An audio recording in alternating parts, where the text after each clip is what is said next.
Good evening and welcome to the studio this evening, and we would finally have the opportunity to carry on with the 3D printer, and tonight we're going to start by aligning the Z, I'm English, it's Z, the Z-axis assembly. That's a bit difficult for you to see, but there's a rod here and there's a similar rod at the other side there. That's the top of the rod, which have to be perfectly vertical basically, otherwise the assembly won't work correctly, shall we say.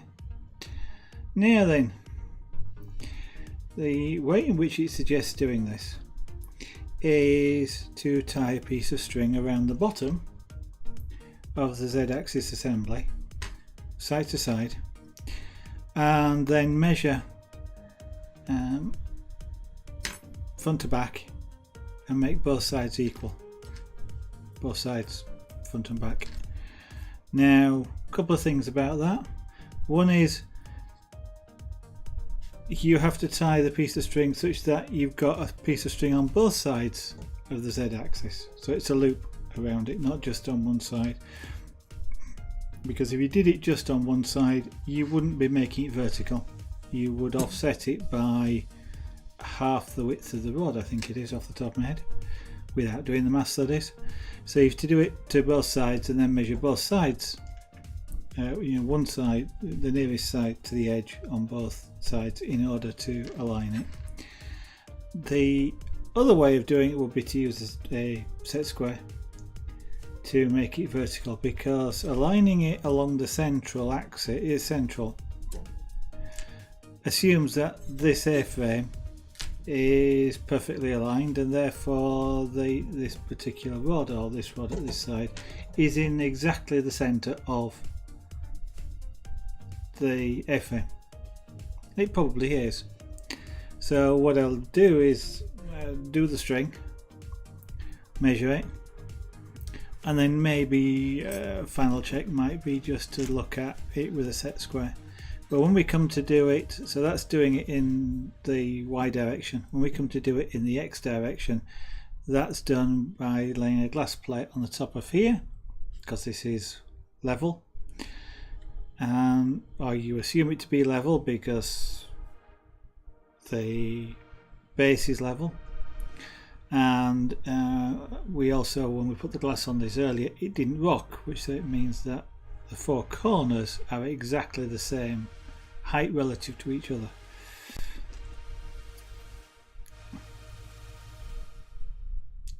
And that's not, again, that's an assumption, but it's a reasonable assumption, and that's what this is, a little bit about. To some extent it's a reasonable assumption, because there are configurations where this bed would not be perfectly level even though it didn't rock, which is the test. Does it rock? Because if this was lower than this but still level, it still wouldn't rock. And if you then tried aligning the Z-axis assemblies off a plate that wasn't level in the X direction, then they wouldn't be level or straight, vertical, whatever you want to call it, in the right position. So I don't have any string. I do have some wool, however. So I've got some wool, which this particular wool I didn't, but I used this wool when I was making rugs. So it's as good as any to use. So what I'm going to do, it's white, which will help me to see. So I'm just going to pull a length off of here.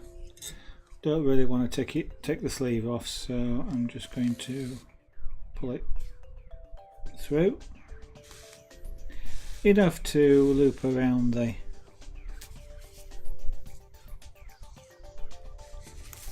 vertical rods. So about twice the width of the linear. Is that enough to go around twice? Sorry, I knocked the microphone there. Apologies if you're wearing a headset. Yeah, that's enough. Oops, where is it? Ah, a silver ring. Put that to one side. So I will now just find a scalpel in this particular case, and we'll cut this bit of wool off.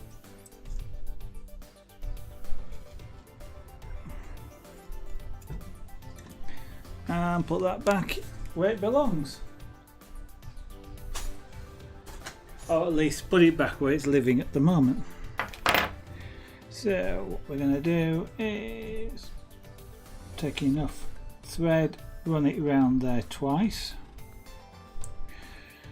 Take it, run it around this side twice.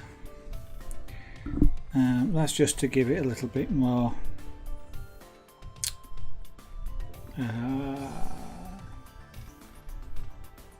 stability. Good word. So it means I can be a little bit looser tight with this knot, because it's really hard to tie tight knots in this way. That's because the wool is springy, that's tight enough. So I'm just going to make it, put it down so it just touches this assembly here. Is that a good position to do that from?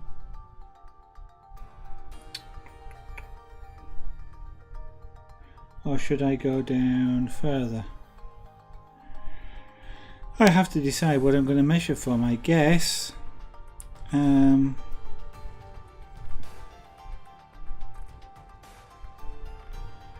Because if I measure, let's say, along the bottom of this rod here, which is a reasonable thing to do, I'm then looking at parallax error, and that's where you're not looking straight down, you're looking at an angle basically. Well, it's not that's not parallax error, but I've been misaligning the position. So I'm just thinking that having tied that, I might untie it and tie it underneath, which is what I'm going to do.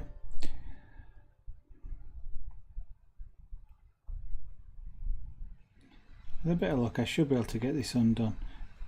Undoing knots in wool can be quite difficult because, of course, it's lots of fibres, and you have a tendency to pull one of them but not all of them, and so you shred your piece of wool. Right, so what I'm going to do is just retie this and tie it underneath. Godzilla! Good evening and welcome to the stream. Well, I'm English. We English call it Z, not Z. I find it funny how the Americans call it Z. Yeah, XYZ. We don't say XYZ.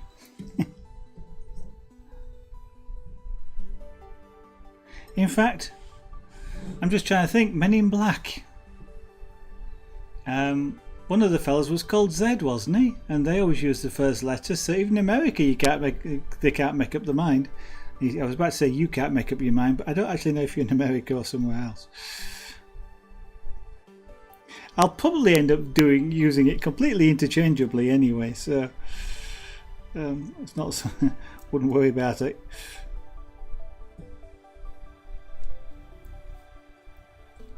So I'm tying a reef knot. I'm trying to tie a reef knot and keep the thread tight while I do it, or tightish while I do it. It helps to be tighter, but that's fine. Now I'm just going to put that down a lot lower, which means that I am closer to what I'm actually measuring. So what am I going to measure it with? Anyway, how are you, Godzilla? Now that I've been laughing at the way you say the word Z, or the letter Z.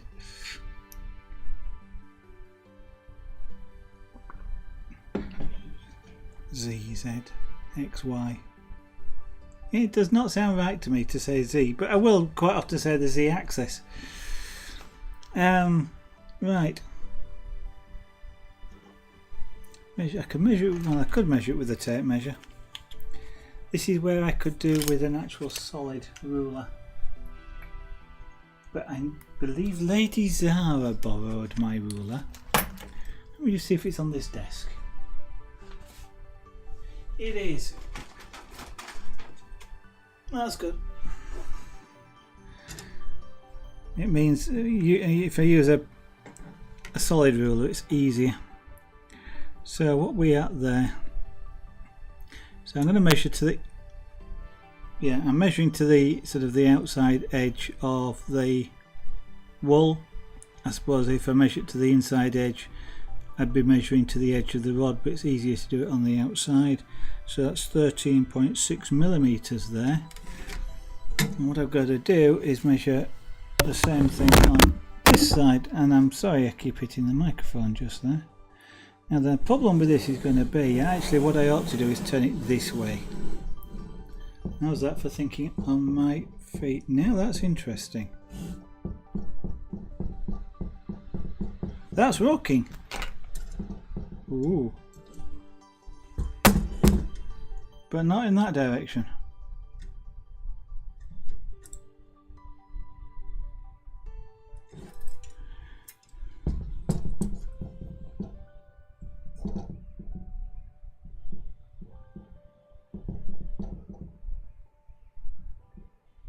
And we have to think about that, because that shouldn't rock.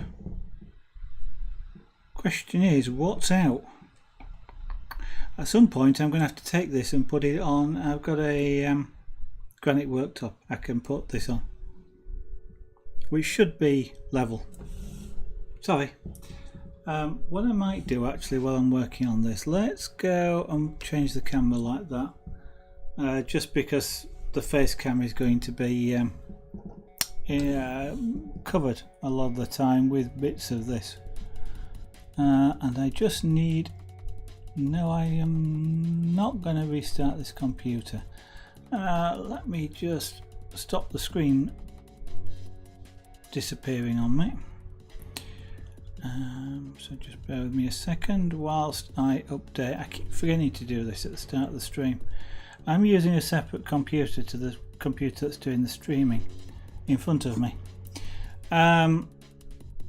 because the streaming computer's over there quite a bit, and it's being able to read chat and things from that would be quite difficult. I'd have to set up a repeater screen at some point, but I've got a portable computer in front of me, so that makes it just as easy. Right. Yeah, so the fact that that rocks a little means that in theory the base isn't flat, but given that it doesn't rock in that direction at all, it's nice and solid in that direction. I am trying to think what it actually means.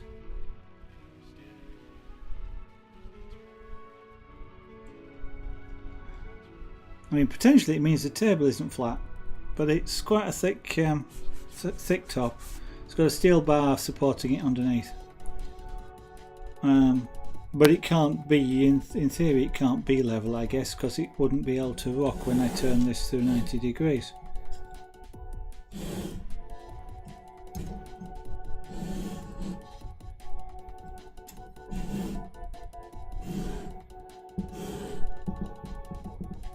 Yeah, it's just at that point there.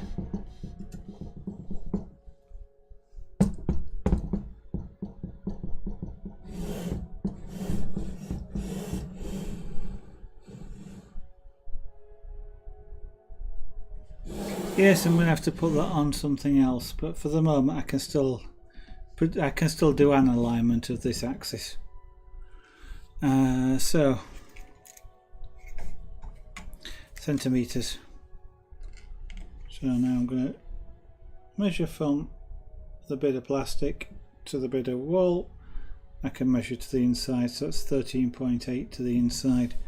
So if I do the same thing on this side here, from the inside, so it's 14.4 there. So the difference there is 6, so I want to go 0.3. So I'm going to do that just by basically unscrewing this, not unscrewing that one up, just to push the axis across.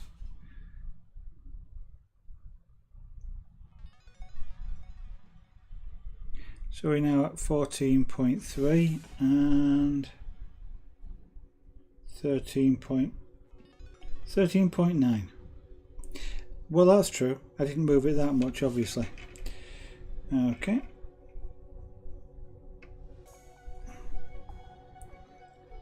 Three millimeters is quite a bit longer than I was expecting. So we're now at what? That says 14. So this is obviously going to be still a little bit out.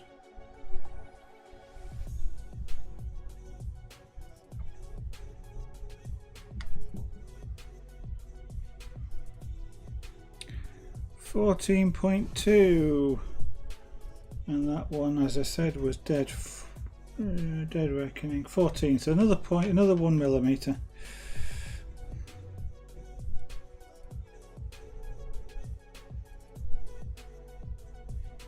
Bearing in mind I've also got to tighten that up, so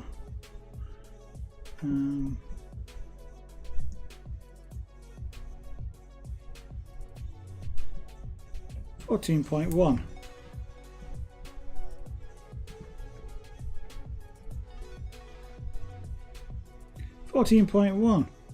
That's in the middle. So what I do now is tighten both of these equally, like that. That should be enough, and I'll just double check that I haven't moved it by doing that. So align that and then move over. Yeah, so I'm moving my body over when I do this, so I'm looking straight down, I'm not looking at an angle. That way I get a more accurate measurement. That's the one there. Okay, so yeah, 14.1 on both sides. So in theory this is now vertical. So what we do now is spin it around and do the same thing on the other side.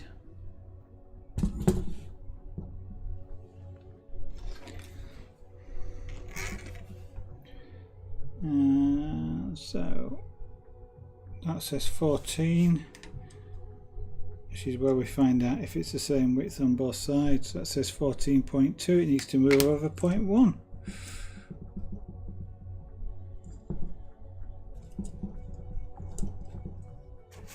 Is that enough to move it over by 0.1? Let's have a look.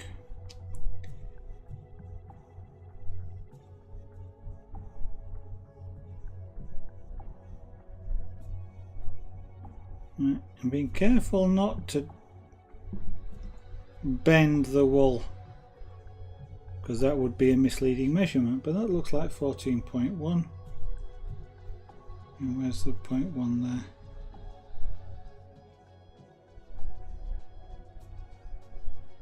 Yep, 14.1 on both sides. So make sure it's tight. And what I need out now is a piece of glass. So excuse me while I just go under the desk.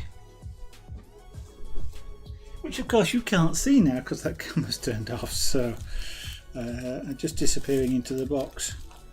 What I'm going to do is get the glass plate out.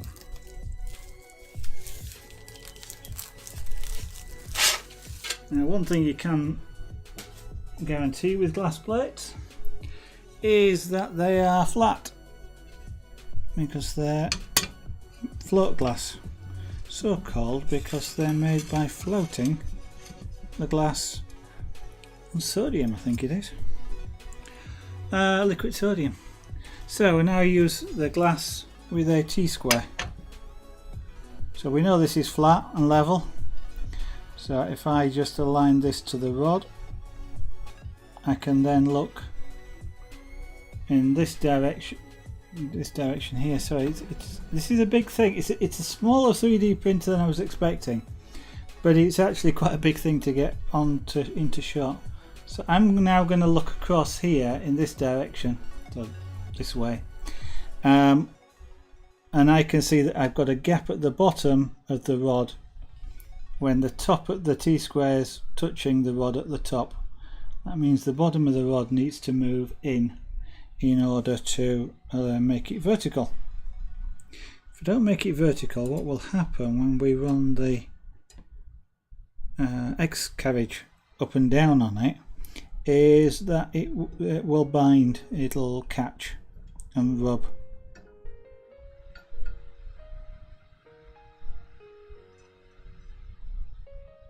And basically get stiff.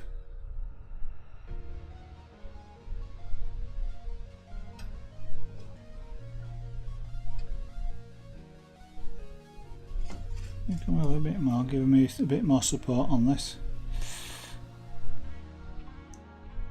Right, I'm holding the set square down so that it stays at a perfect right angle. And the interesting thing about this is that rod does not seem to be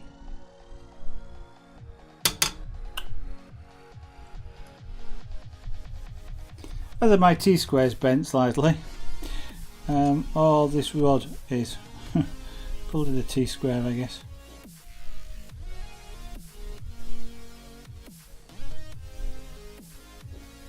Now this rod has to come out and it's going to be realigned again afterwards, so I don't need to take that much care over it at this point.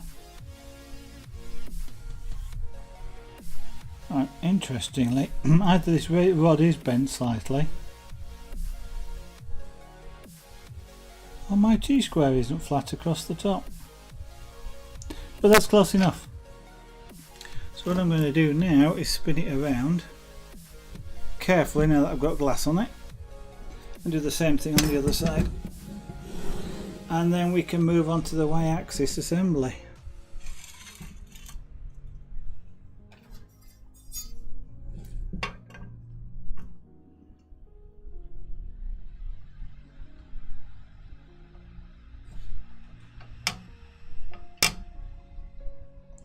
Now this side's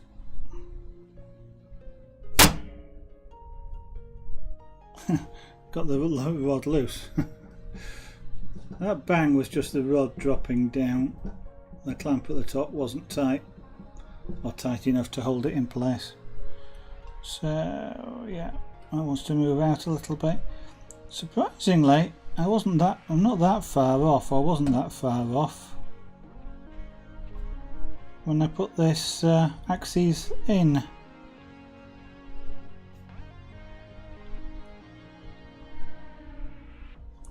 Looks like only maybe a millimetre or so.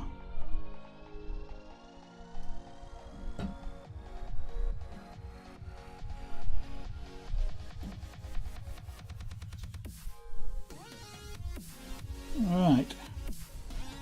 Of course, if I was an engineer, I'd be doing this with my tongue stuck out. Don't know what it is about us, but people tend to stick their tongues out when they're concentrating on getting something right like this. Yeah, it's still off. And I'm taking this the wrong way, which won't help.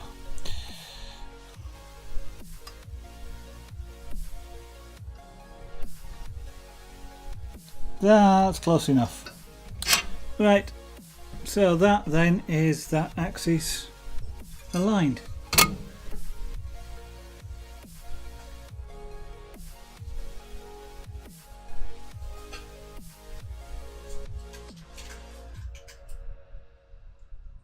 So I'll just put the glass away.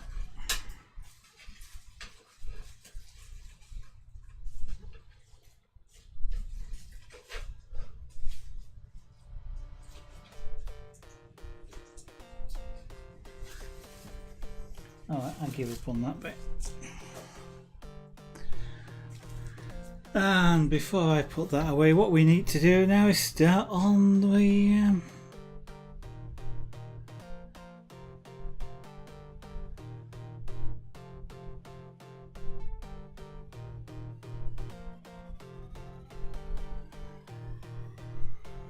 okay, so that's the frame, as it's called, complete. So So let's remove this piece of wool. And just because I'm a cheapskate, I'm going to see if I can undo it for a few seconds and then probably give up.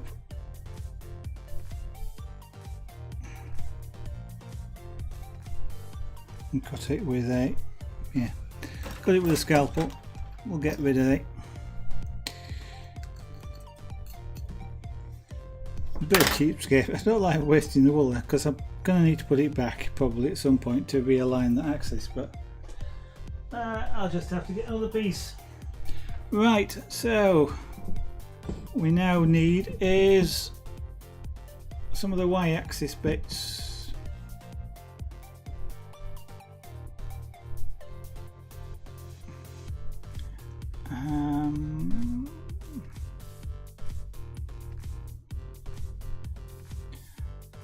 Okay.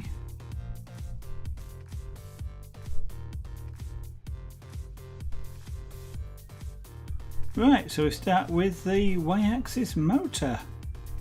So I want my box of bits.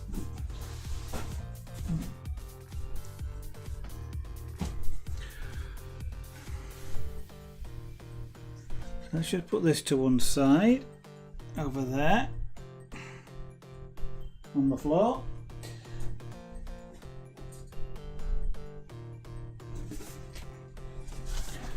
And go digging in the box. That is the y-axis, so we'll take that out. And that's an extruder kit. That also is an extruder kit. I'm sorry about knocking the microphone. That's electronics. They're stepper motors, they're the drivers.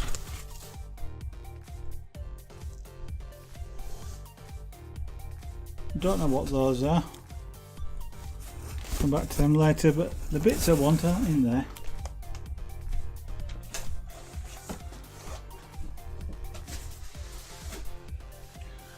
Which implies that the bits I want maybe are on the desk already. Yep, there we go. So we've got the two y-axis mounts.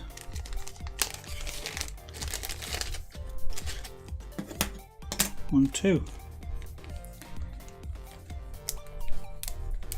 And an empty bag. And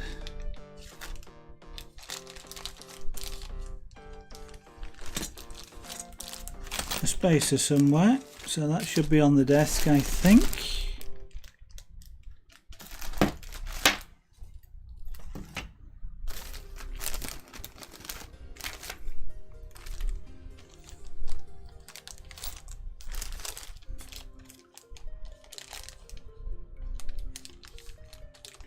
So one of these is going to be a pulley.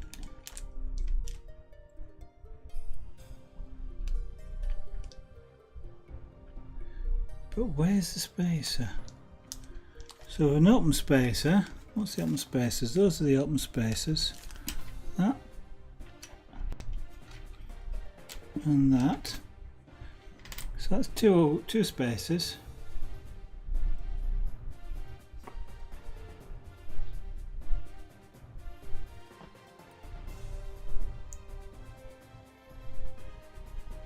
Okay, they must be the belt guides. So we've got 3 bearings, which I'm sure these are the right bearings. 623. Okay, so 6mm thick, 23mm across.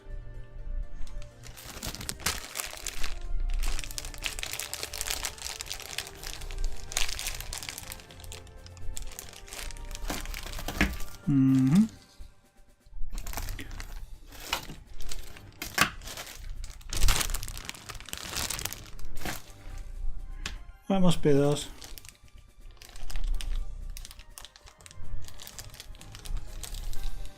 I thought bearings were like 623 was 6mm thick, 23mm diameter, but that's not 23mm diameter.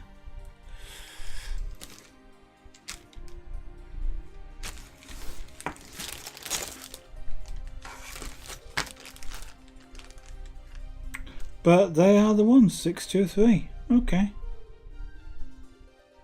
Alright, well, I forgot how they were done then. 2 printed pulleys, 2 tubes, clips, springs, laser mounts, belt, and the linear bearings which are there. One of the NEMA motors. That's one of the stepper motors. I think these are all the same, so.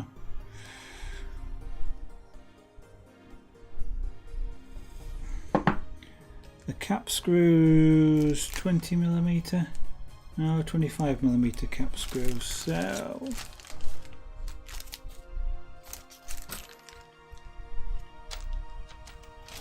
they'll be in this bag of screws here.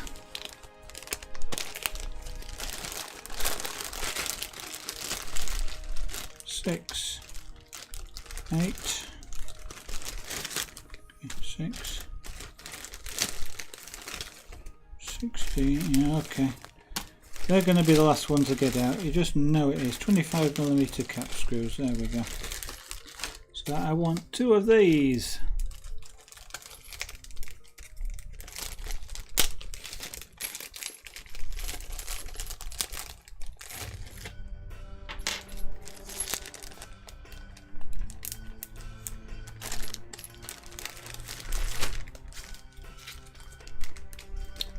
And 2 M3 washers. Those are the M3 washers. Yep, so I'll get 2 of those out in a moment. Let's just put these things away.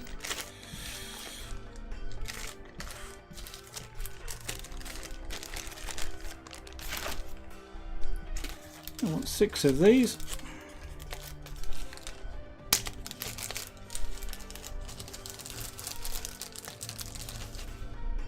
One, 2, 3, 4, 5, one more.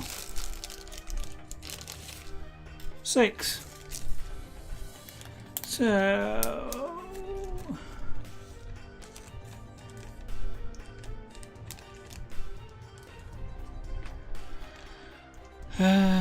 pulley, printed close spacer, printed open spacer. What's that picture look like? Yeah, that's great.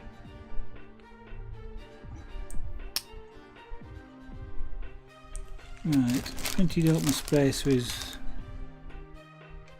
obviously that.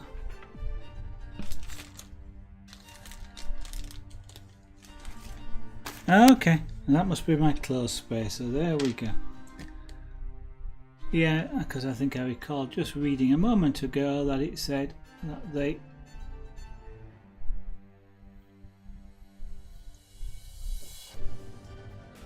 spacer may well be either hexagonal or round, so that's hexagonal, so that's the spacer. So we've got all the bits there. 3 bearings which I'm going to leave in here to keep them dust free for the moment. 2 cap screws, 6 washers, 2 printed belt guides, 1 stepper motor, 1 open spacer, one pulley, which is one pulley. Why didn't the picture have a pulley in it? I don't know.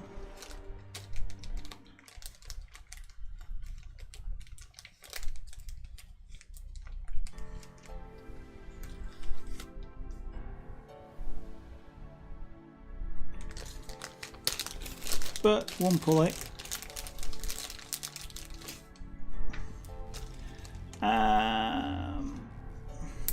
The closed space, which is that one, and the 2 motor mounts. Right.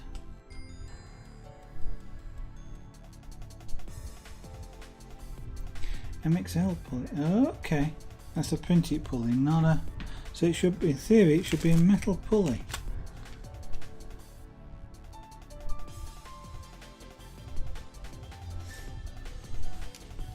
If you were supplied with, okay, I'm just reading the instructions now.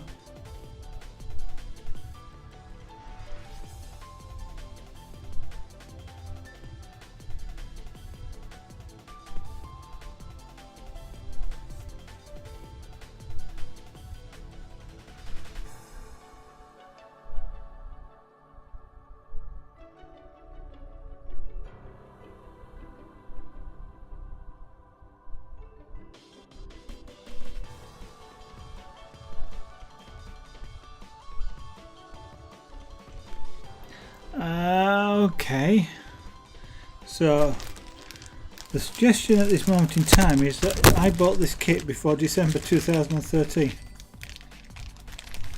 We're now 17. That implies I bought it 4 years ago. Wow, is it that long ago? I didn't realise it was that long ago.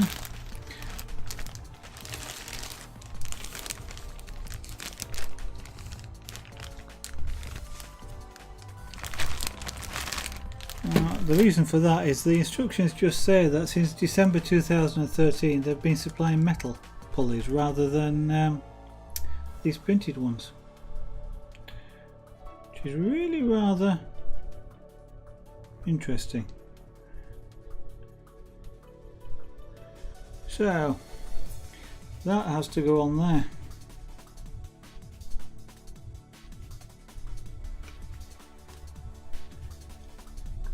I've got nothing to support that with, so that pushes on. You are going to be awkward, aren't you, to get over that? Right.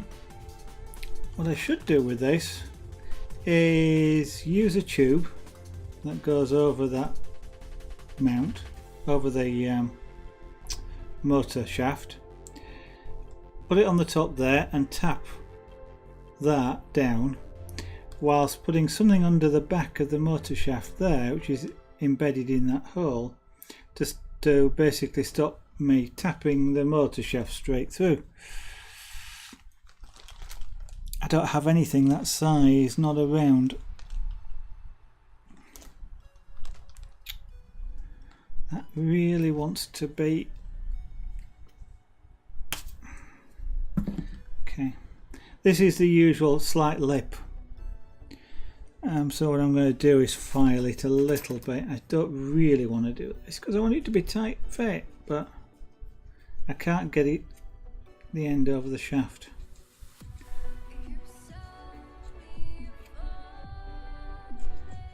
So one upgrade is obviously a metal pulley, because that's obviously they switched it in the kits for a reason.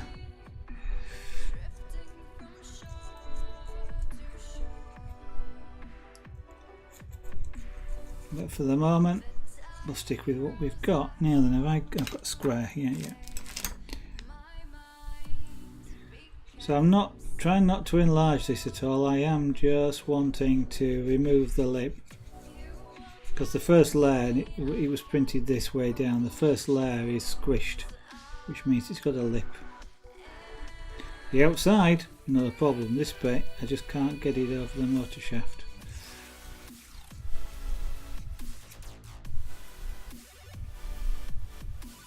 But the fact that it's tight is good, because it doesn't want to sort of move backwards and forwards on the shaft. So where's the flat? There's these motors have a flat, it's not a round shaft, it's got a flat ground in one side. And this pulley has a similar shaped hole, it's a D-shaped hole. Come on.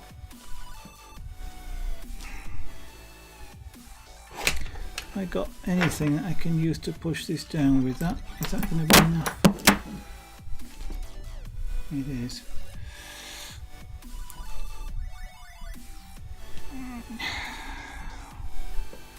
Now then, okay. Don't have a hammer to hand. That's going to be a little bit irritating, because what I want to do is just tap that down.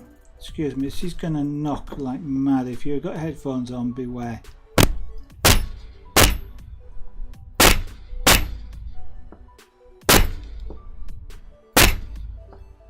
No, it's not going to go down. So all I'll do is I'll file that a little bit more. Don't like doing that. Worst case is I damage this and I've got to go buy a metal pulley, but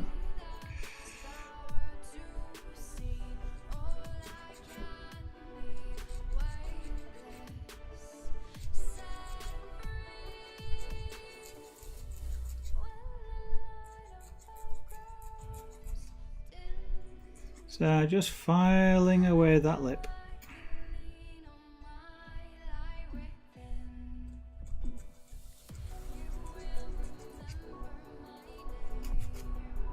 The metal ones I've had grub screw to hold them in place as well. This one doesn't, it's just going to be friction fit.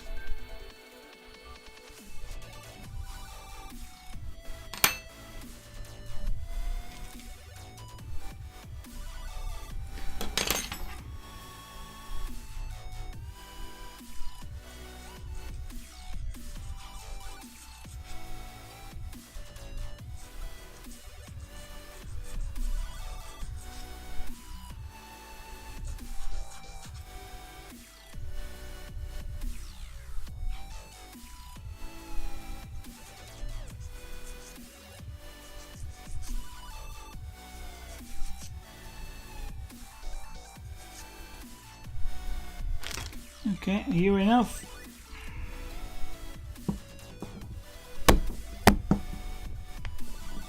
Still not enough.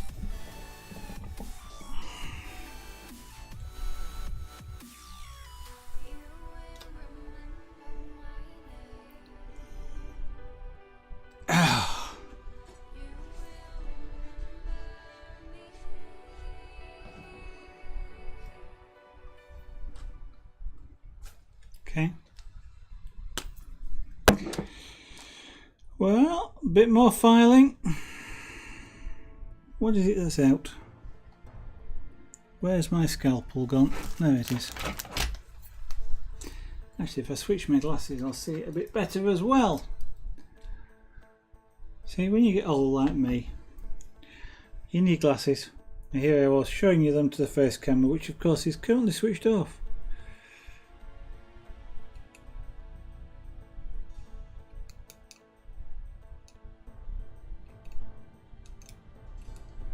It's just switched off so that you've got a in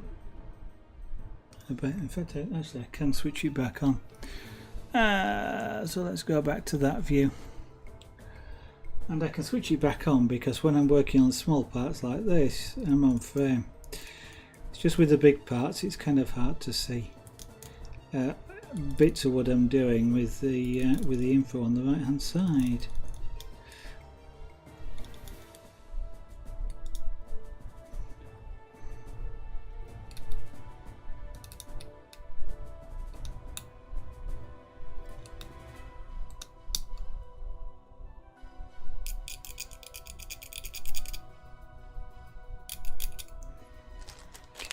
I don't know what it is specifically that's catching here, but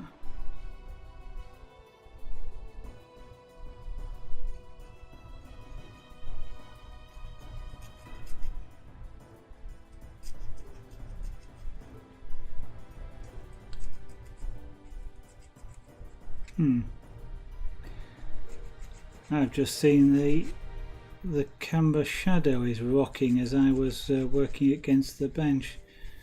That's something I hadn't particularly thought about. I may have to think about getting a different camera mount, because this desk can move about a little bit. It's a little bit less robust in that way than my old studio desk. And that's because this is a standing desk. I can raise and lower it at will.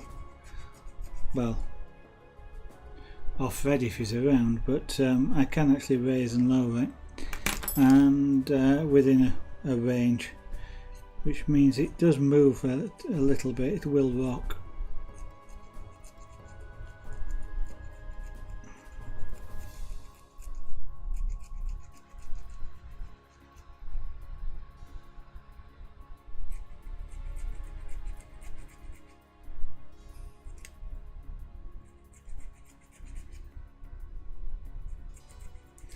I don't want to open the bore of this too much. I want it still to be still a tight fit.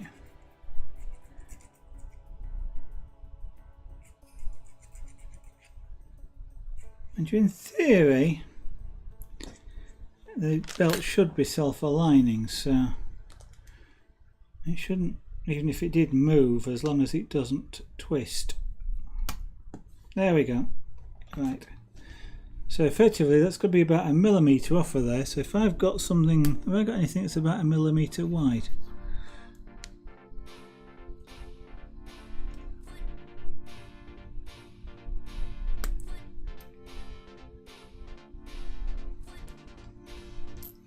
I'm just using that as a spacer. Anybody good at judging millimetres?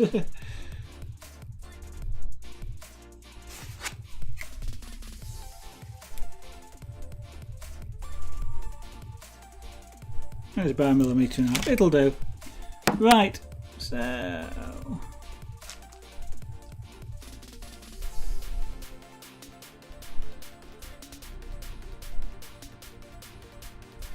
I should have bought me a rubber hammer, shouldn't I? I've got a rubber hammer, rubber mallet. Good for tapping things like that.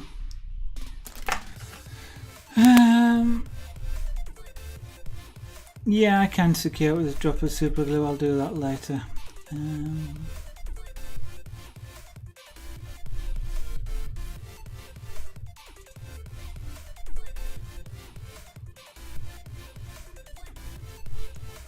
So, cap screw and a washer. Oh, okay, through the slots in them, yeah.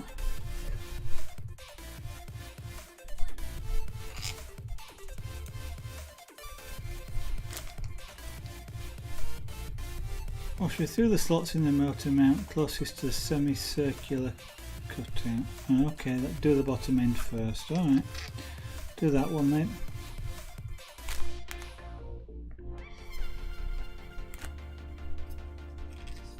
Do it the right way around. That way. Okay.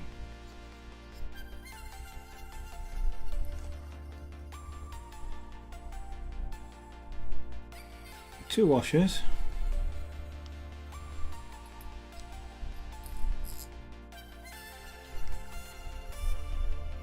Then 3 bearings. Okay, stack the bearings. And this is where I wish I had got them out, because I'm now trying to hold 3 things. And I've just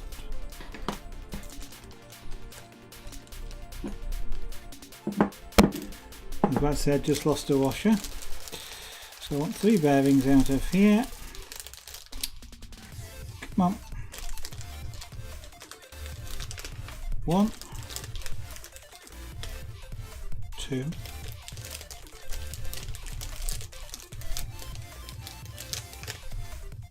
3 bearings. Do that again.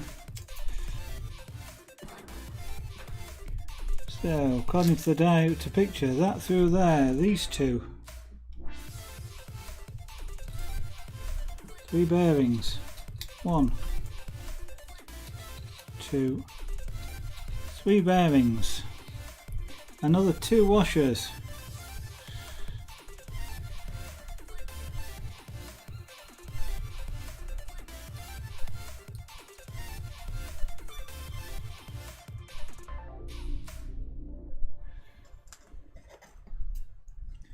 And then the laser cut mount, like that. Now do it for the other side as well. Alright, so let's take that off. Screw, washer, mount. That does not make sense. I'm supposed to have got out 6 washers. 1, 2, 3, and I've just used 6 of them. And now it's saying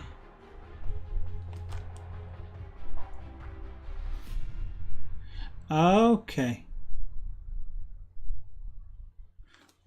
So alright, so I use I was misreading the instructions. So we do that like that. Now we use the closed washer, the closed spacer. Yeah. Are you going to go all, you are, that's nice.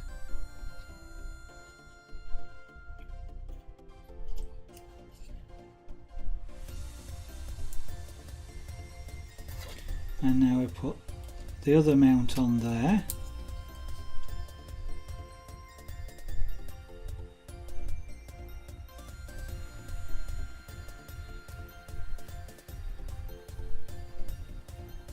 And then we fit the motor.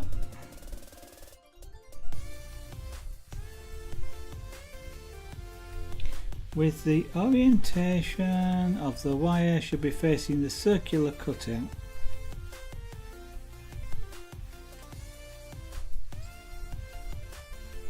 Right, that's the circular. That does not make sense.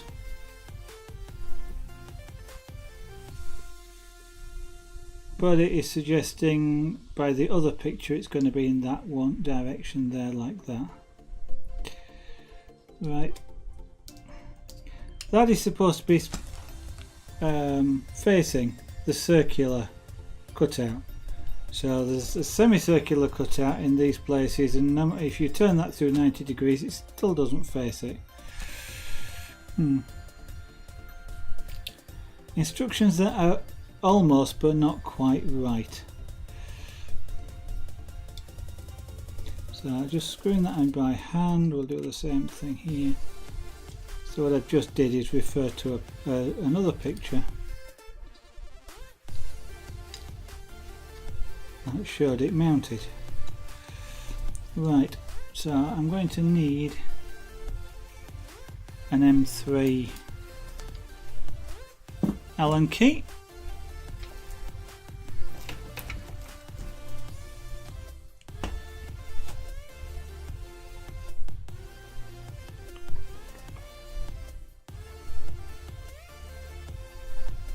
Which in theory is one of these.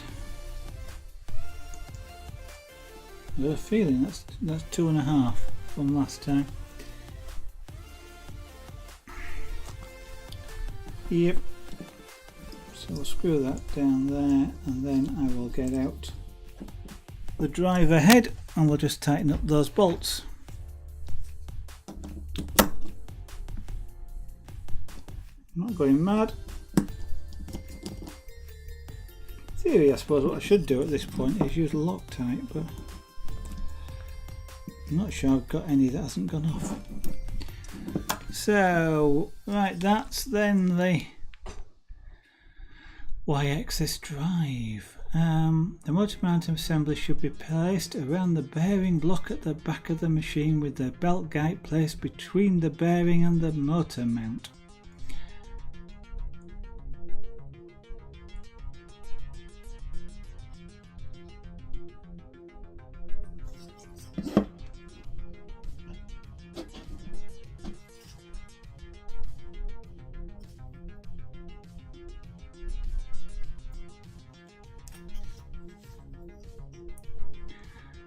And those two aren't aligned,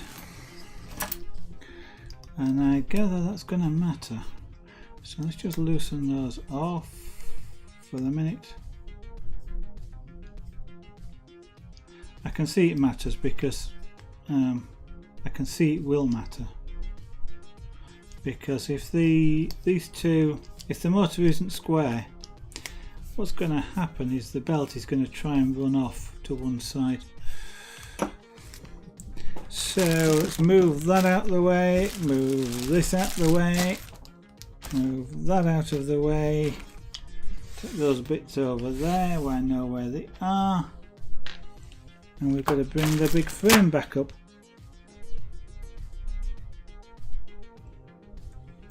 At this point it's symmetrical, but so this, I gather, hangs off of here somehow.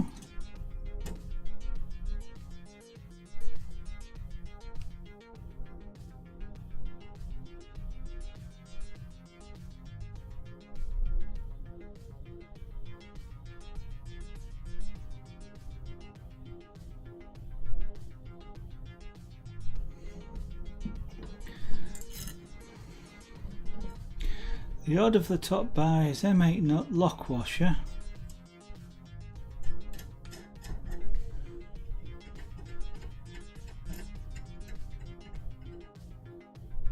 laser cut mount, belt guides.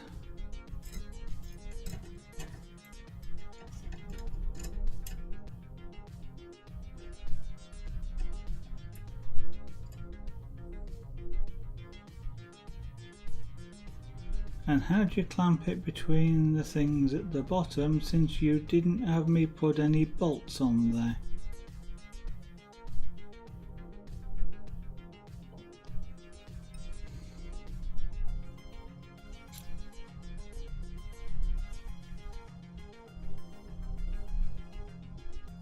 So when I did the frame, it didn't say to put any bolts on the bottom, and yet now it's saying clamp things there, which is rather clever. Which means I'm going to have to undo the nuts on the bottom and thread on a couple of nuts and washers, I gather. So I'm going to have to go check that out in a little bit.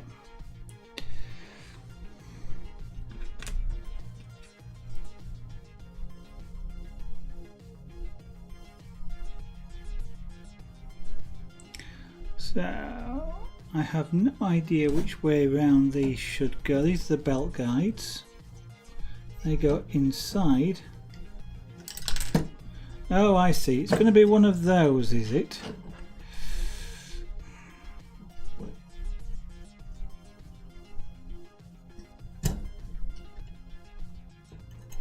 Okay, well at least that's going to be better, because those actually sort of the press fit over the there.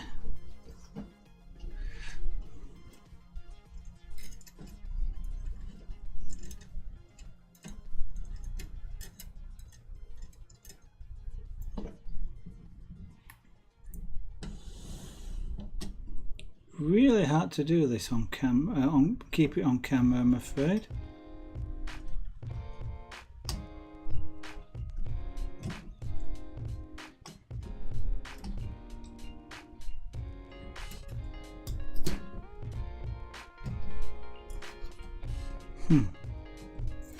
Right, well, let's make it a little bit easier by loosening off these nuts here, which will allow the frames to spread apart a little.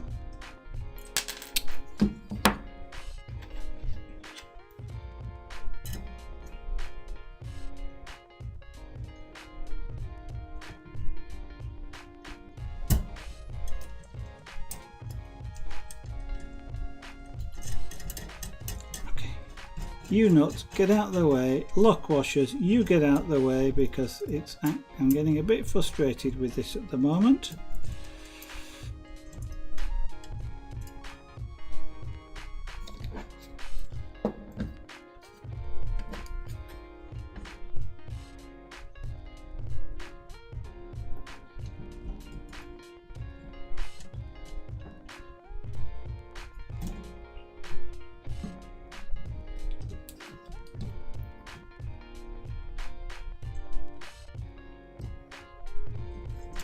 Right, and then we screw that up there.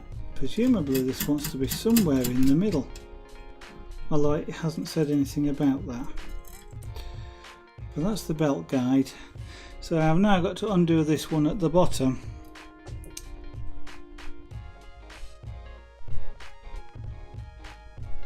In order to put two nuts on there. Because it didn't say anything about the nuts. Let me go back and have a look at, not that far back, thank you.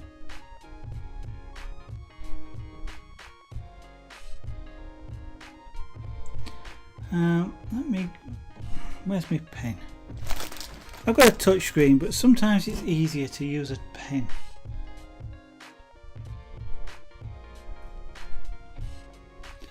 Let me read the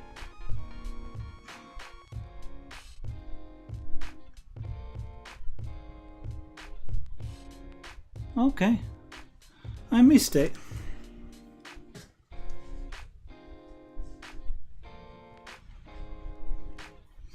I managed to miss that. Right. So what do I want on that thing at the back?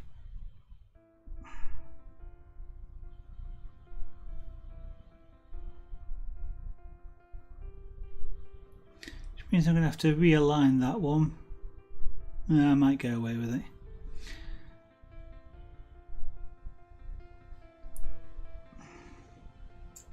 So I want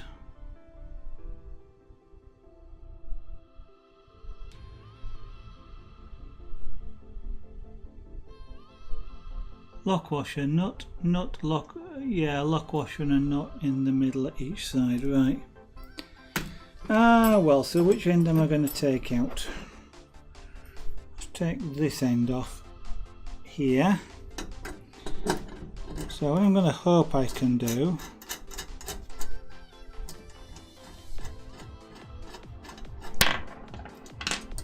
is leave this nut in place and this other nut on the end in place as much as possible.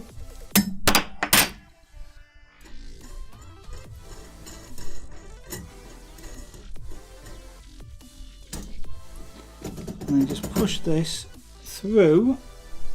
Oh no, I've got to take that nut off, haven't I? Yeah, I do.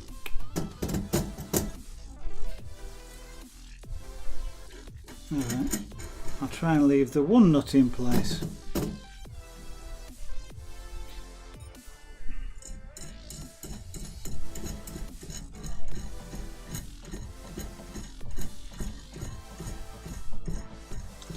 It's really easy to miss things, as you've just seen. I've done it before, missed washers off, and here I've missed a complete nut and washer off. So now I want 2 more lock washers. That may explain why there's 2 left.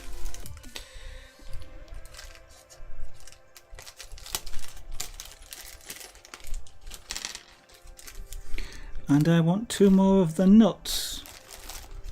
Hey nut, where are you? There we go, 2 more of these.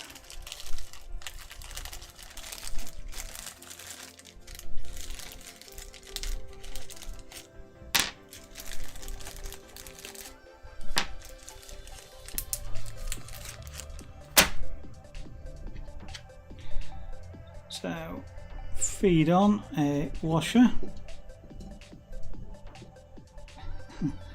which is not as easy as it seems. This is where jewellery pliers are going to come in useful.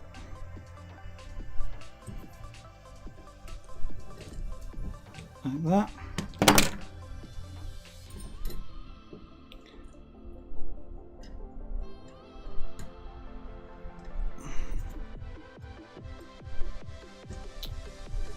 Come on nut, on you go, thank you very much.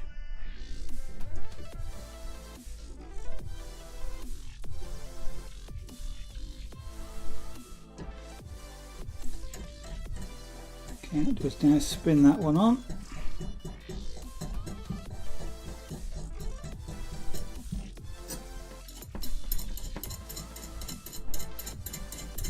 I'll put another nut on to replace the one that's going to act on this end, and then another washer.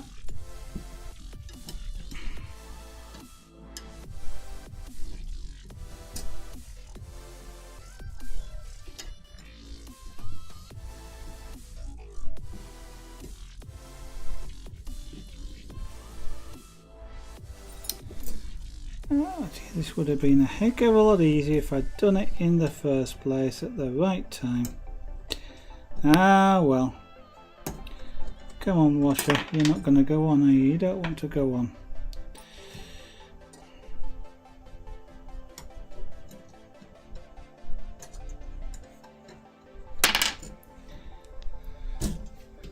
This is where it starts to feel really frustrating. You have to take a deep breath. You keep doing things like dropping nuts like that, and this is not wanting to go on. There we go. You're on. Hopefully you don't have to come off again. Just spin that on. Put the washer on, and now this, with a bit of luck, will just slide straight back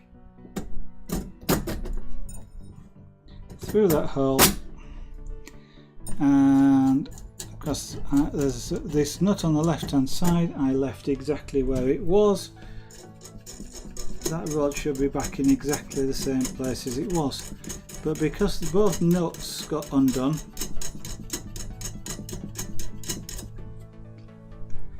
it's not going to be the measurement can't be relied on.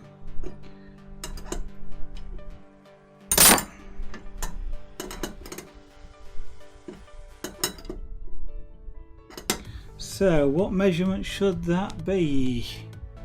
So the alignment there, it should be 273 on that end. So where's my gauge? Here we go. 273 is that one.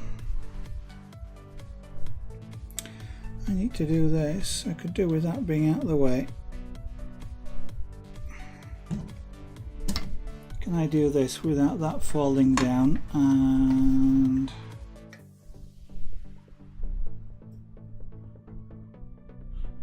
okay, if I tighten that up, that should be just about accurate.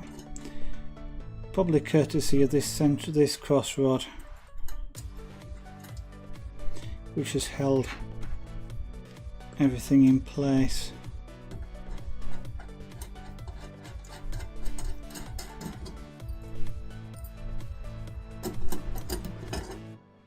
I really should get a spanner out of the correct size.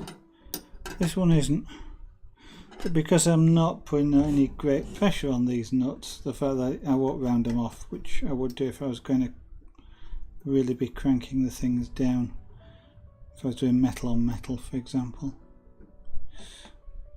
But if I try and crank these down, what will happen is I'll shatter the plastic. So that's a perfect fit.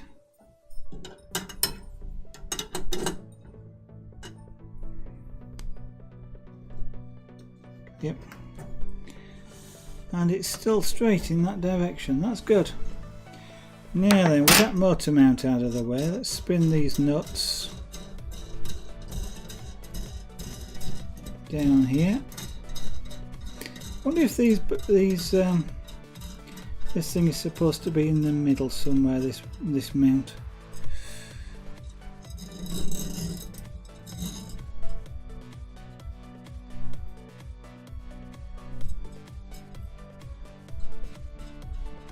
Or was it just arbitrary where it goes? So that goes in there, and then we put this. Oh, that's very good of you, thank you very much. What just happened was it slipped off at the top.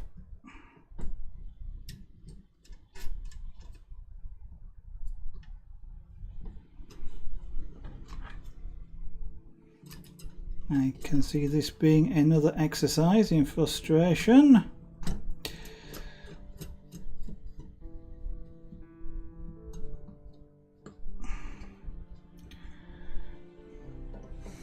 Rihanna, good evening. Welcome to the stream. Excuse me, it's a bit hard to say. Well, DJWG Rihanna. So hopefully you don't mind me shortening it a little bit. This is a 3D printer. It's an old kit, it's at least 4 years old, and I've finally got round to putting it together, and that's what I've been doing now for a couple of streams. So we've got the main frame put together, and we've got the Z and the Y axis beds or rods that the things run on installed. And what we're doing here is installing the drive unit for the Y axis, which runs front to back here. So the stepper motor will run on a toothed belt over these pulleys at the front and the back, and drive the belt. Thank you very much. It's kind of you to let me do that.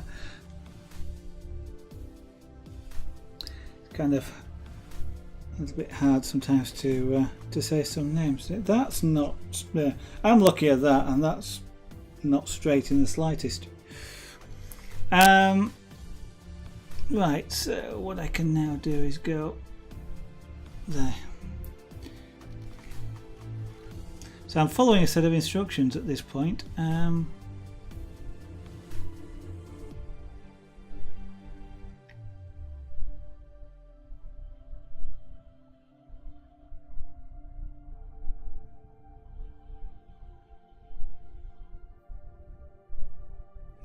Right, so our next thing is to start assembling the actual Y carriage. So let's get this out of the way. Time is it? 10 to 9. And we'll get the bits out for the next part.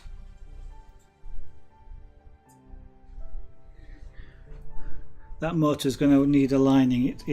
It's off center, but that'll sort out later. So the bit of wood. So what it says I need is that bit, and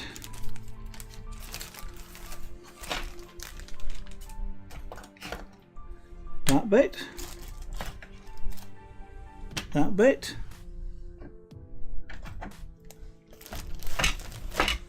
that bit there. So those three. Your first account was Rihanna DeWitt 2001. Okay.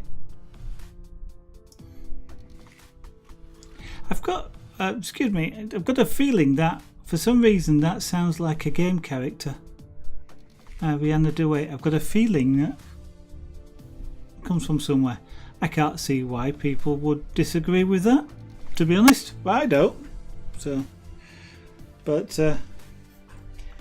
sometimes that's the easiest thing, isn't it? Just to switch and I was about to say ignore it, because you're not ignoring it, but you move away from it. So I want these. These are called linear bearings because they slide backwards and forwards as opposed to spin. And I need 3. They're also covered in oil as well, which of course helps them do their job and also helps stop them rust. So I want 3 of those, and it's going to tell me then I want some nuts and bolts.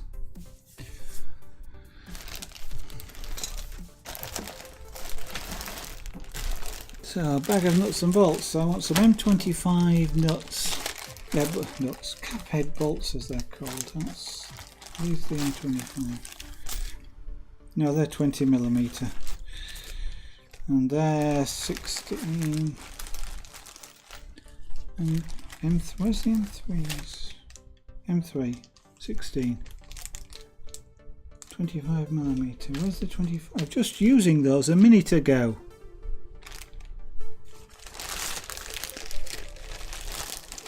I'm betting it's that big bag there. Pull a lot out. 8mm, 25mm. Okay, I need 10 of these.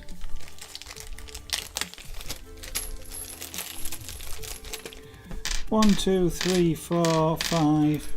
There's a lot of counting involved in building this thing. 6, 7, 8, 9, 10 of those. Now then, nylock nuts. That's these. What do I want? M3. No, 2.5. M3.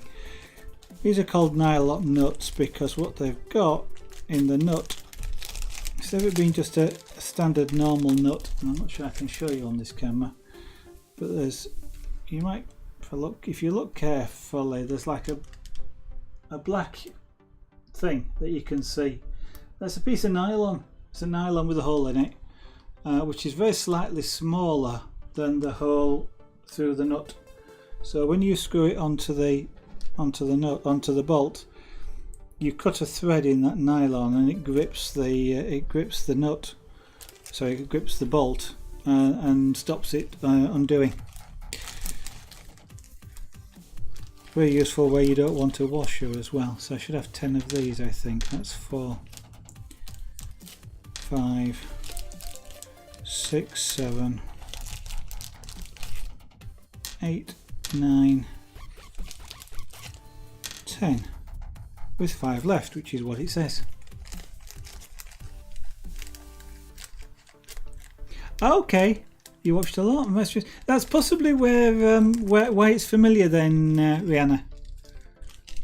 Because I will have seen it in the past, for just not connected it, because it's, you know, as you know, I stopped streaming a little while ago for about a year. I'm back with it now, but it's still a little bit. I'm still only streaming about once or twice a week at the moment, not every night of the week like I used to do. I'm now looking for the bag of washers.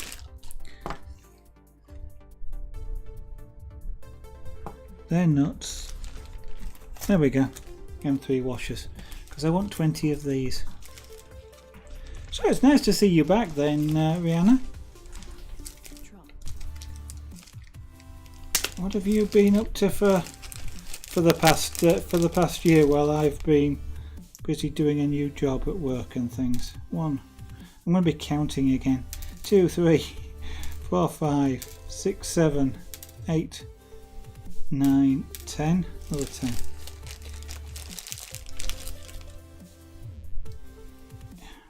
11, 12, 13, 14, 15, 16, 17, 18, 19, 20. I couldn't do that again if I tried getting 2 lots out.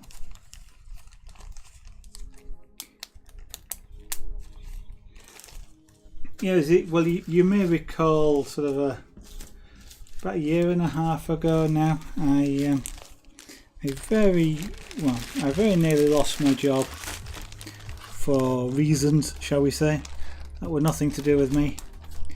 At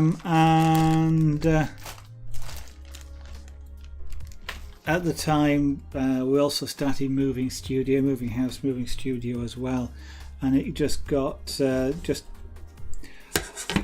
too much work to do in the time, and then we managed to get moved. I managed to get change jobs to the job I'm doing now, which is an absolutely wonderful job. It's a lovely job. I'm able to do it really easily, and it's quite good fun to do. Finally sort of got all the move and things sorted out enough to start streaming again. Still doing a lot of work to do with the new house and studio, so which is why I can't stream more than about once or twice a week, just maybe at the weekends at the moment, but we're getting there. As things finally get put into the place, we'll be able to start streaming again during the week, which will be nice. I kind of missed it as well. Yeah, because one of the things about streaming is that, for me, is it made me do things.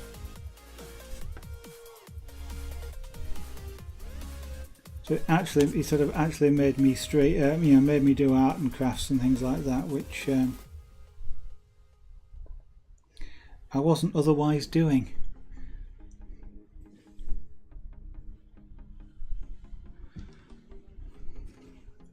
Okay, that hangs off the end of there. Alright, I didn't think that was going to do it. So attach these bits to this using those.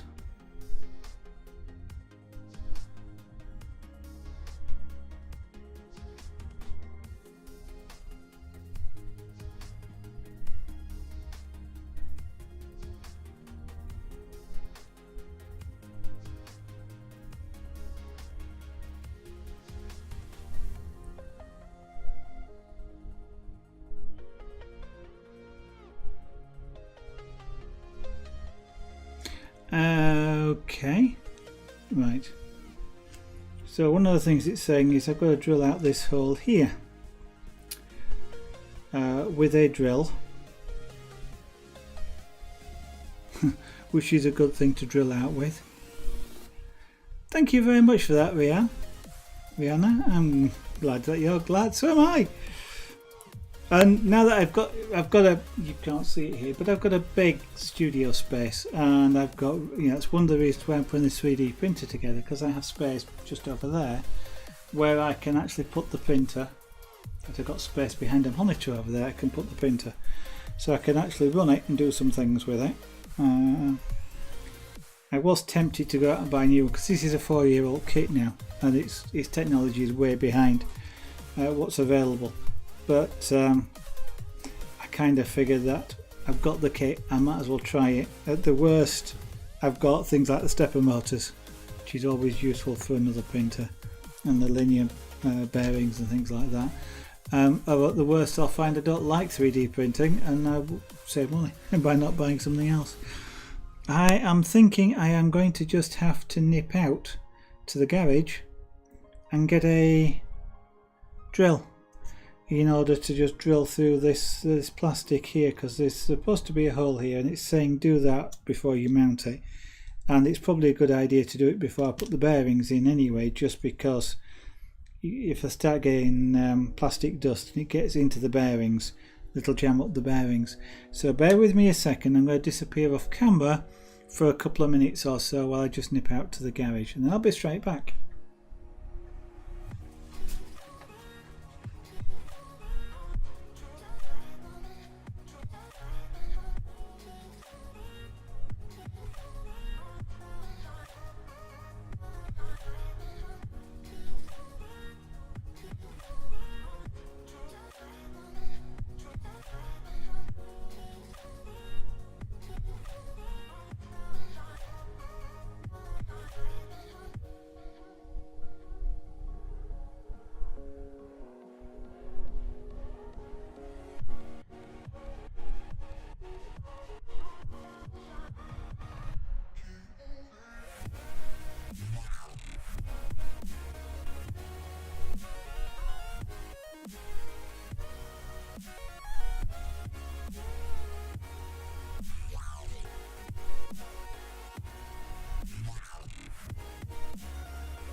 Right, good evening, I'm back again. Sorry for the delay. It's not actually as quick to get to the garage as it might sound. The house is it's quite a convoluted walk to get there. So I need to drill this out. It says what?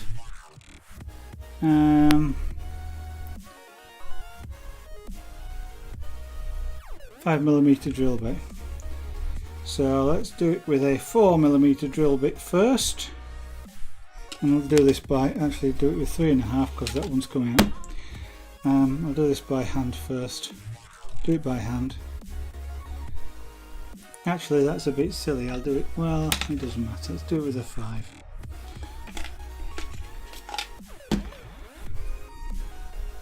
Do it with a 5 because it self-centers itself then in the hole, because the hole is 5mm. So do it by hand.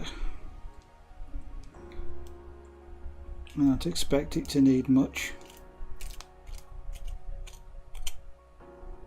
I wasn't expecting to need to use a drill to do this. It's just a single layer of plastic was bridging over the hole.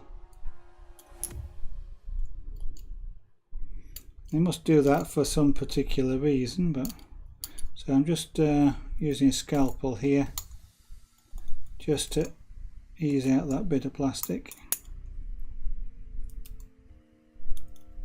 There we go. So I've now just made the hole in the bottom, and do the same thing again now with these other two.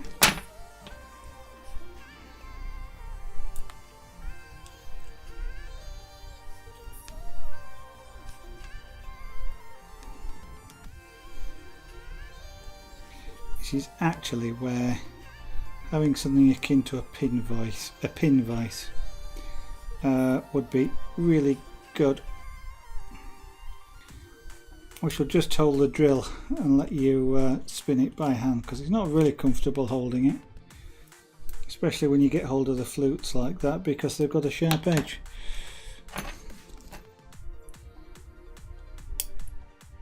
I know there's a nut goes in the bottom of here, which is why I'm just taking this bit of plastic out so that the nut will actually sit in there. I'm guessing it's going to turn out to be a captive nut, so you put a nut in there and then that's going to sit on something so that you can then put a bolt through. So that's 2. Do the final one, and then we can bolt this onto what they call the frog. Not quite sure why it's called a frog.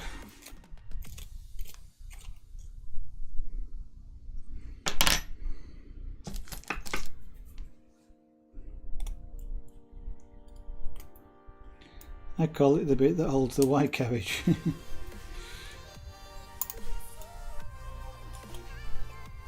I could always do this by putting a larger diameter drill in here as well, but I don't want to damage the hexagonal space. Okay, that's those. Put that to one side. Let me get rid of these bits of plastic so they don't get into the bearings.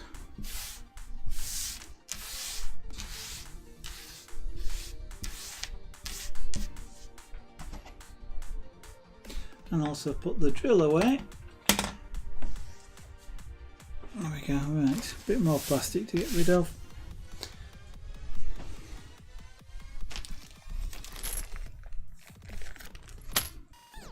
Okay, so we put these in place. Does it say any particular way to do it? We're going to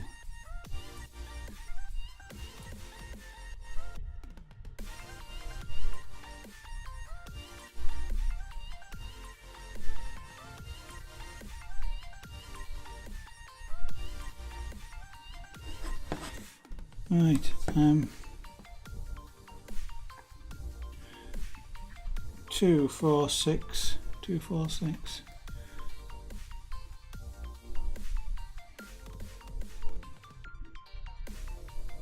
8, 10. Right. Okay, it doesn't say anything about which direction to put them through, nor about the use of washers, so I'm going to take a guess.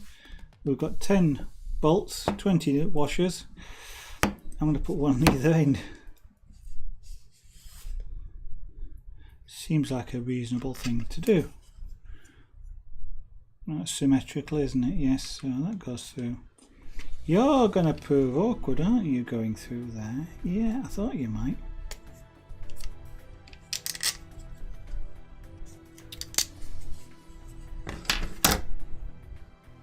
Okay, let's take advantage then of the fact that I've got some drills here.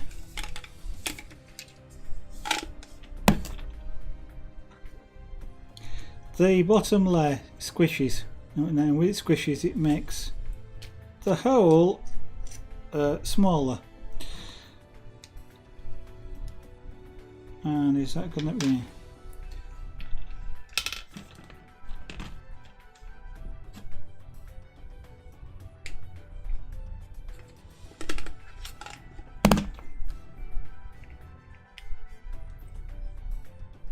So I've got here's a 3mm drill.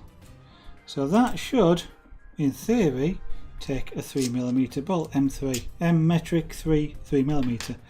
So I'm just going to do is just run that through the hole, and then I should be able to put the bolts through nice and easy.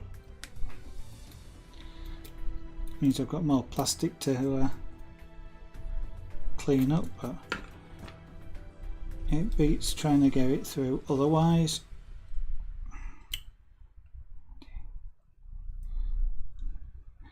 Yeah, I could do with that pin vise again. There we go.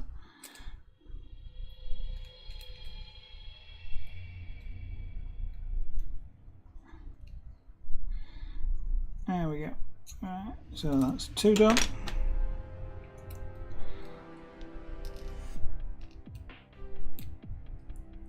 So all of these things that you didn't know you needed when you were making a 3D printer.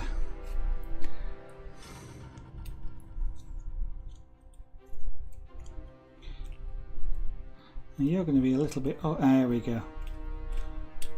What often happens when you put a drill through something like that is, instead of drilling a hole, it just cuts a slot, and then this screws into the slot, and once it's screwed into the slot it's really hard to get it to spin and cut the rest of the material away.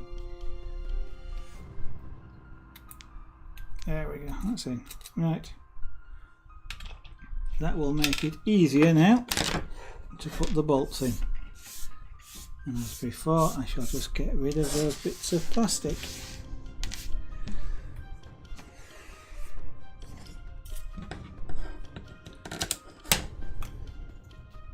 So these bits here carry the bearings, the linear bearings. So a washer and a nut. Now these go on a particular way round. The black bit, the nylon bit, goes on last, so to speak. What will happen at this point is I can't twist that by hand anymore, because the nylon's doing its job of stopping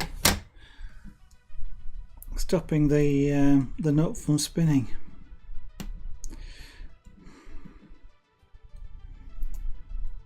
What I'll do in a moment is get a spanner or a pair of pliers and a driver on the other side. But I'll put all of these on first and then I'll just spin them up. So I could put this on so far on the nut bit, but as soon as it gets to the nylon, I can't.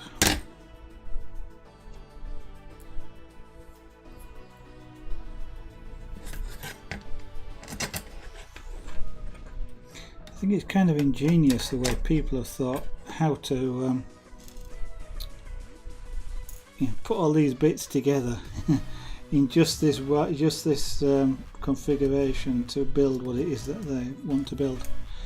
And that sounds really silly, given that I'm quite a creative person and build things like radio control models and scratch built things, and I think that it's amazing that somebody can think of all how to put a 3D printer together.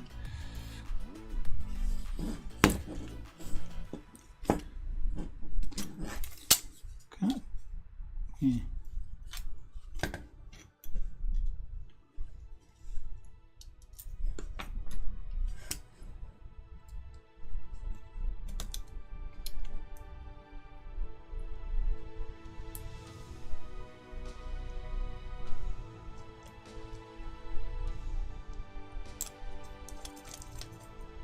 Okay, and one more that goes at this end here. Then I'll tighten up the bolts a little bit and I'll put the bearings in place. And then tighten up the bolts a little bit more.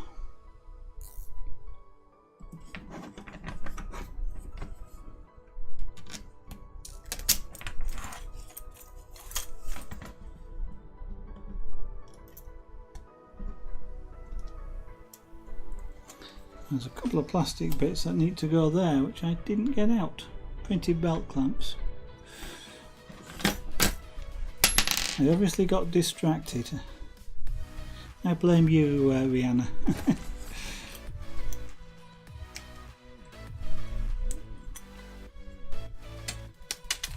Okay.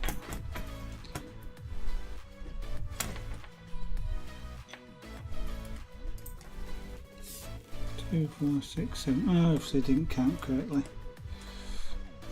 Yeah, well, I can always go back in their bag. Right, so that's a 2.5mm hex drive, which is enough for one side. Have I got a spanner that fits those?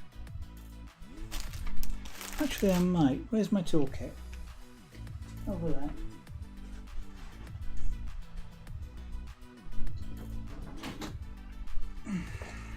Oh, bother it. I'm not going to bother. What I will do is I will use this pair of pliers.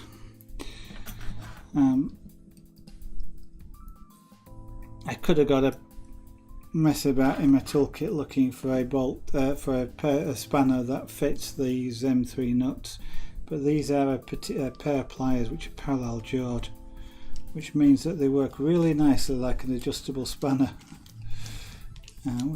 All I need to do is just hold a nut, stop it spinning, and then drive the bolt through, and it cuts its thread in the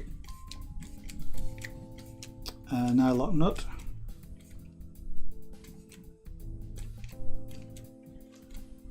So I do this up, but I don't do it up really tight. It says leave them loose, and I think that's so that it basically can wander a little bit. I think that stops it stressing the bearing, I suspect, unless it tells me to tighten them up again later. But I think it probably allows things to sort of move a little bit if they're not quite 100% in alignment.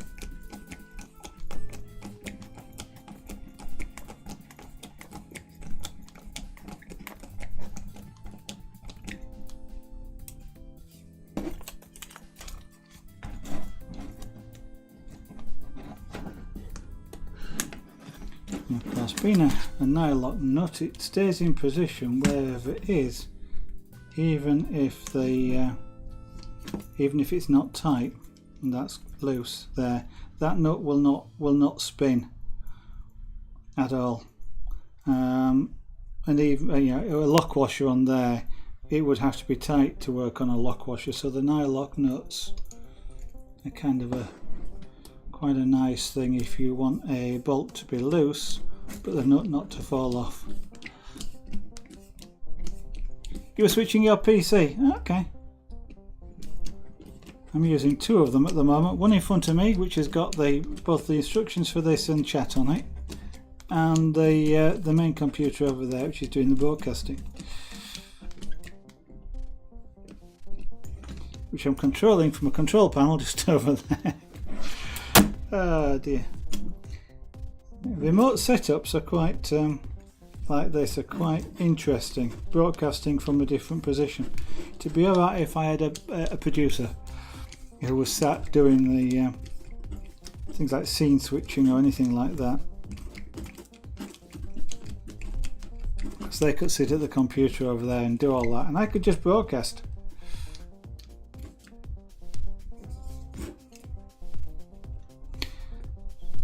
But I have to do it all myself, so I have to do broadcasting by remote control.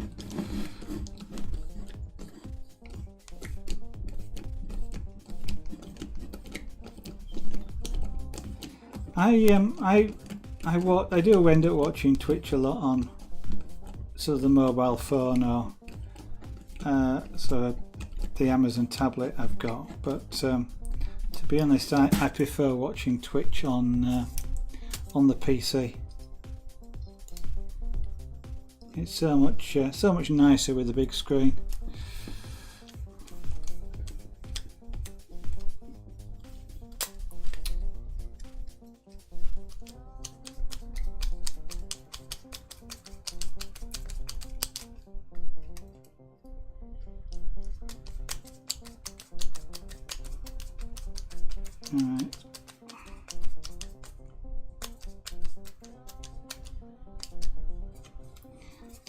get tightened down later, but they're on and they're loose for the minute. Now these bearings, one of the things you don't do is snap them in. If you try and do that, you break this thing. So what we do is we push them in from the side like that, and they're tight enough. If they're loose, we wrap them in Captain tape, which is this stuff, and I gather there's two reasons why we've wrapped them in Captain tape particularly. One is it's quite robust, so that when you push it in sideways, the tape doesn't rip like it would do with a ordinary parcel tape. So this is quite robust. The second is they give you this for another reason, so they're just reusing it rather than having to give you two lots of tape. Now then, let's open this package with the other bearings. Slide this one in sideways.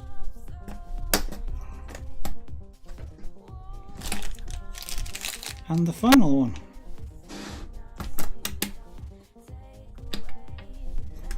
I know you might not be able to see it, but I can. When I put these in, this block is spreading apart slightly. Somebody's gone to quite a lot of trouble to work out just how much smaller that needs to be than the diameter of the bearing. Yeah, you have two screens. Yeah, I have three on mine, and one of them's a 20. The two side monitors are 22-inch, I think, and the big one in the centre is a 27-inch, and it's a Wacom. To call it, I can't remember what it is, but it's not a touch screen, but it is a pen sensitive screen, so I can use the Wacom pens on it, so I can draw on screen, which is really nice because it'll lay almost flat on the desk, and then I can actually draw on it like paper. And having the three monitors is also great if you do Euro Truck Simulator, or perhaps the American one as well, because you can get all three working. And you've got the cab in front of you. You can look at the mirrors without having to use track IR or anything like that, which isn't quite very natural. I can still actually look at the mirrors, driving it like normal.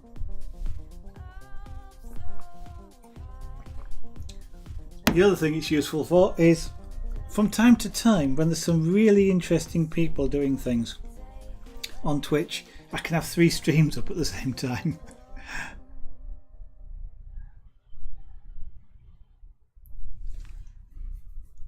Two LG. Mine are Samsungs. I've had them now, I've had them now since I built this PC, which has got to be something like about 7 years ago. The i7 processor was relatively new when I built the PC. And I've actually got three of them, because I originally had three of the Samsung monitors. I still have three of the Samsung monitors, but then I replaced the centre one with the drawing tablet screen. And they're nice. That's one of the Samsung monitors there, and you can see the other one in the corner. But this one here is one of the Samsungs. It's a lovely sort of nice dark surround. It's not great if you want to put them close together, as you do when you sort of multi-screening a game of some kind, because you want the joins to be virtually nothing. But otherwise they look quite nice. Nice dark red colour. I like them anyway. And yeah, these days I'd probably like some nice quad HD, whatever these 4K screens, but I've no real use for a 4K screen, to be honest. Don't really have any use for a fantastic graphics card, because I don't really play any games that are that graphics intensive. Having said which, Train Simulator, which I play, the new Train Simulator is quite graphics intensive, so I might end up having to buy a new graphics card just because of that, which probably means I'll buy a new processor, because the i7 is only 2.4 gigs. and that could probably do with being faster. Although having said which, I have overclocked it to 4 gigs, so I could probably do that. My next bit on here is to put in the 2 belt clamps.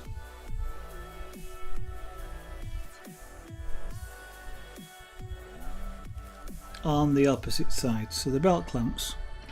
So that's a belt clamp, and that's a belt clamp.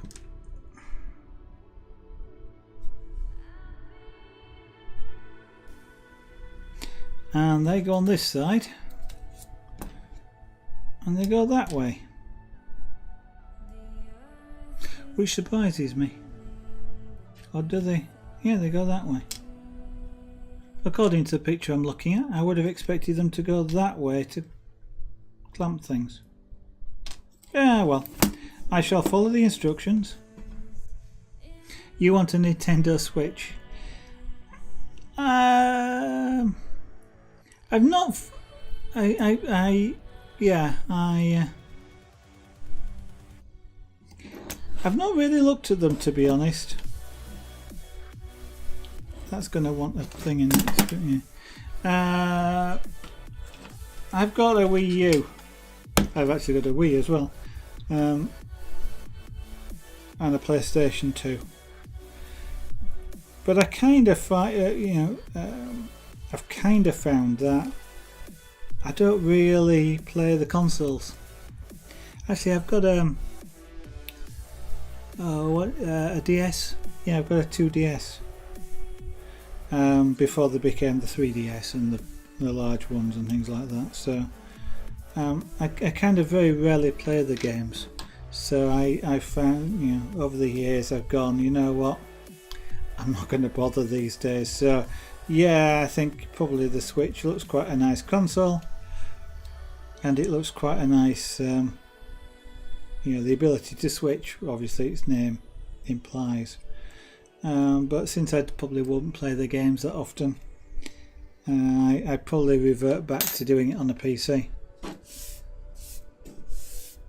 Because usually if I go out, which is when things like the handheld consoles become really, really useful, either I've still got the 2DS which I can charge, but I'm more likely to read a book when I go out,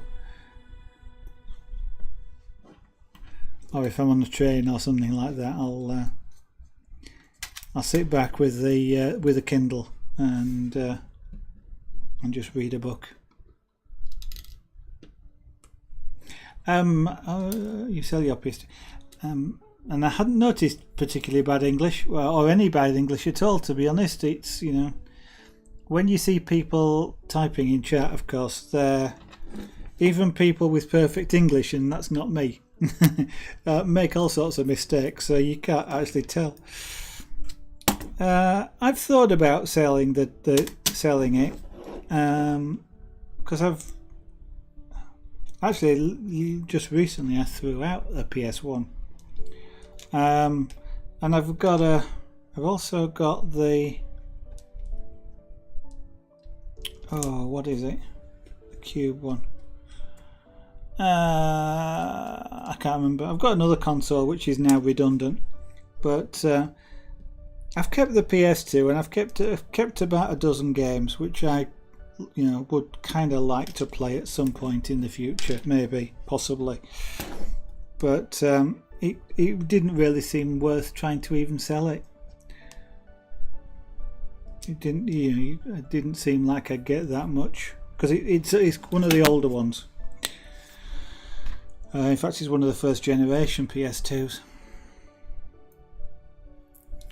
and I've actually got an Ethernet connector for it, an Ethernet connector for it as well, but I've never actually plugged that in. You're Dutch, so, and your English is getting better. You guys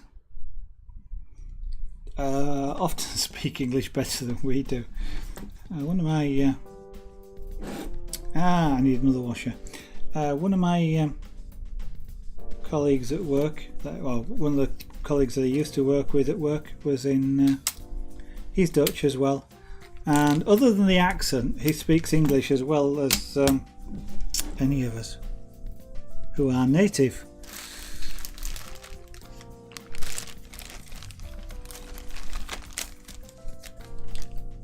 In fact, that's the only way you know is the fact that the accent is obviously different to those of us in the UK. One thing I can say for definite though is your English is better than my Dutch. I used to know a little bit of Danish. And by a little I mean a relatively little, enough to sort of say who I am and you know, what my wife's called and a few simple things like that, but I'm not, I was about to say I'm not really, despite the fact that I'm quite a relatively creative person. I'm not actually that good at languages. I enjoyed learning Danish for a while. Lady Zara likes languages. She can speak a little German these days from school. She can still remember some of it, but she speaks Greek quite well.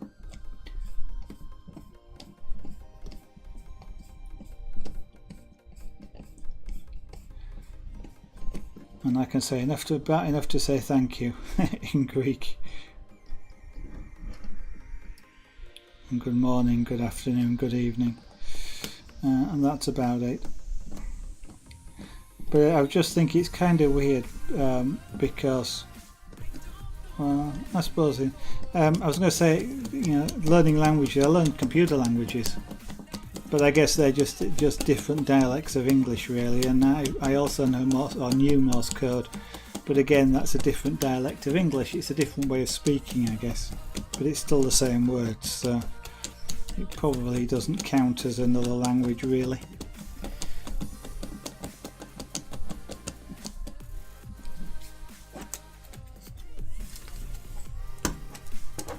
So again, just tightening these up. Oh. Not making them tight, but reducing the gap somewhat, which is what it suggested. We're now about 9:30. Okay, so I've been broadcasting about 2 hours now.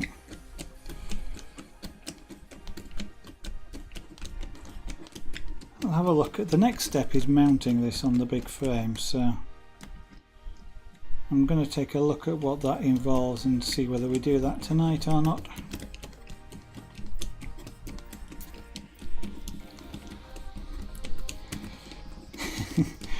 And this doesn't have to make your wrist tired. So I could do with a little handheld electric screwdriver, but to be honest I don't use them that much to make it worthwhile. Just enough a bit. So that's the main what they call a Y frog. It's the bit that carries the Y carriage, which is the metal plate with so what is it? It's a PCB, which is a heater plate. There's a metal plate goes on top of that, which spreads the heat out, and then there's a glass plate goes on top. The glass plate is what you build the objects onto, and they all sit on top of here, one way or another. So let's have a look. So next thing is to actually mount it. So I'm now reading the instructions. So what you do is slide the Y clamps out, slide this onto them, so slide the Y bars out, slide this onto it,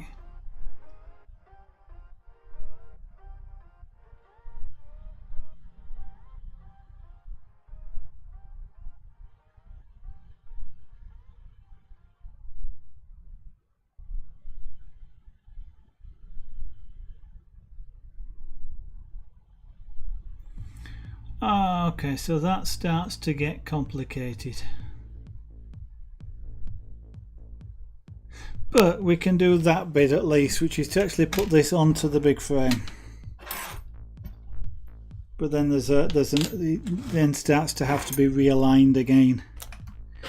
And I'm not sure I'm going to do that tonight. So let's get the big frame.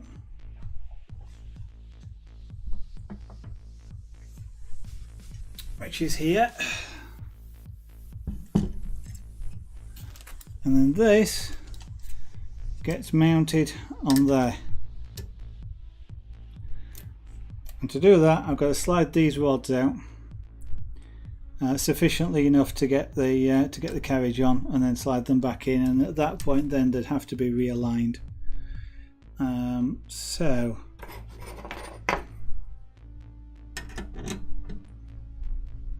they have been aligned once. So if I try and keep at least one of the pairs of nuts in the same position, then they won't be too far out. Oops, sorry. I'm saying sorry because I knocked the microphone and probably that created a bit of noise.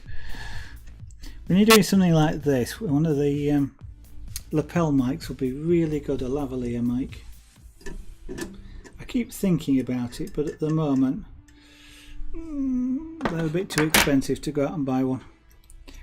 So I need to slide this one way or the other, slide it towards me. That way I don't try and ram this rod through the screen that's in front of me. I'll do this one at a time. So make enough space. Now this should slide on relatively smoothly. That's one reason for leaving these things loose, because these two bearings have got to be exactly aligned. And the easiest way to do that is to put it on the rod, because the rod is straight, and therefore that will make sure the two bearings get perfectly aligned.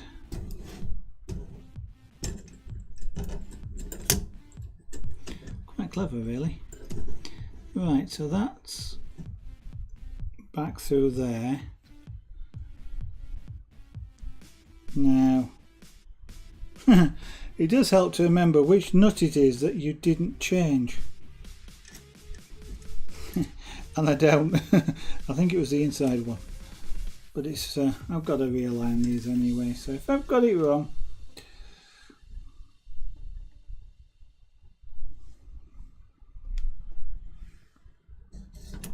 so slide this one out, put this through.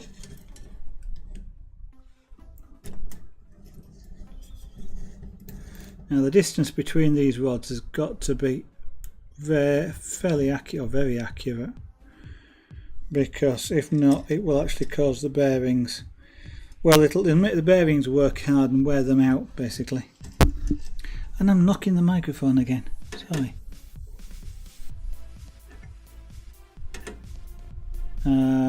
Helps if I use the right spanner, one that fits. So I'll just nip that up a little bit just to stop the rod coming out. Now that's, yeah, they're not aligned, I can tell that because that's stiff. But essentially that's the Y carriage assembly there. So what we're going to do is make sure these rods are exactly the right distance apart, and we adjust the distance to the left hand side as well before we go any further with this, but I'm not actually going to do that tonight. I'm getting a little bit tired, it's been a busy day, and this has been a little bit frustrating. This has got to be aligned, this, he says. This is the drive for this, and it's all cockeyed. It can be adjusted in about 3 or 4 different places to actually align it, and I'm guessing it actually ends up sitting over here looking at it, because it's got to be aligned with this, because the drive belt comes from the motor over this pulley here and in this guide, and this clamps across here, and then through over a bearing here and then back. So fairly obviously, I guess, that's going to have to shift that way.